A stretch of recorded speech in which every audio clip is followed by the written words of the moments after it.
रामकृष्ण हरी. हा जो खड्डा आहे, हा खड्डा तुम्ही कधी पुन्हा गुरुकुलला याल त्यावेळेस या खड्ड्यामध्ये लागणारं जे रोप आहे, जे झाड आहे, ते तुमचं स्वागत करण्यासाठी उभं असणार. घरामध्ये दुर्गंध येऊ नये आणि सुगंध राहावा म्हणून रूम फ्रेशनर मारतात.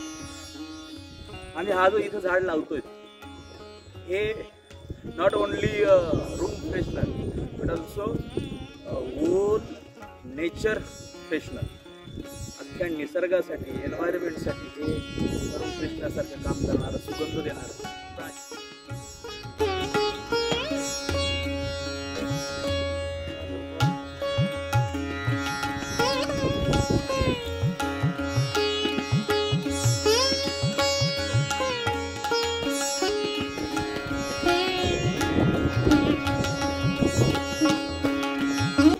काळीमध्ये टाकतो. त्याच्यानंतर थोडासा शेणखत आहे आमच्या मैयाचा, शेणखत टाकणार, पुन्हा काळीमध्ये टाकणार आणि मग प्राजक्ताचं वृक्षारोपण आपण इथे करणार.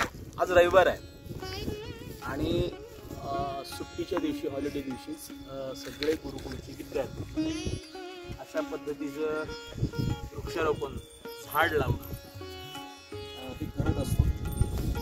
तुम्ही बघू शकता तिकडे, हे बघा करंजीचे झाड चांगले मोठे झालेत, एक आणि हे दोन. पुढच्या वर्षी सावलीला येतील, 1 वर्ष झाले झाड आहेत. हे अगदी लहान रोपटे असताना माझ्या आजोळ्यातलं एक छोटंसं असं गोटल्या नावाचं आंब्याचं झाड, त्याची कोय पुरलेली जसं झाड झालेलं आहे. वेगवेगळे 2-4 फुलाची झाड आहेत. तिथं फणसाचं झाड आहे, ते पण जांभळीचं झाड आहे. पाठीमागं बदाम, त्याच्यानंतर गुलमोहर आहे, आंब्याची 2-4 झाड आहेत. ते पेरूची झाड आहेत. पाठीमागं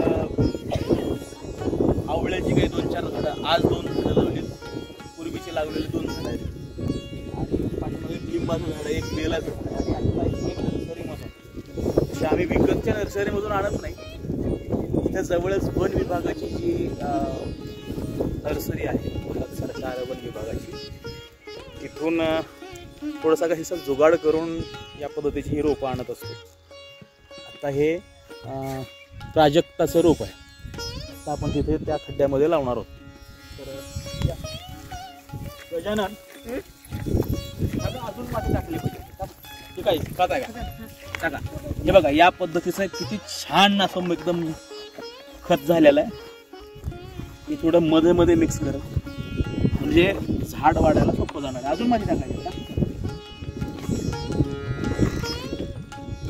झाडं थोडीशी लावत असतानाच, लहान झाडं लावत असल्यामुळं त्यांची ग्रोथ व्हायला वेळ लागतो. जे मोठी झाडं लावलेली नसतात, सुरुवातीला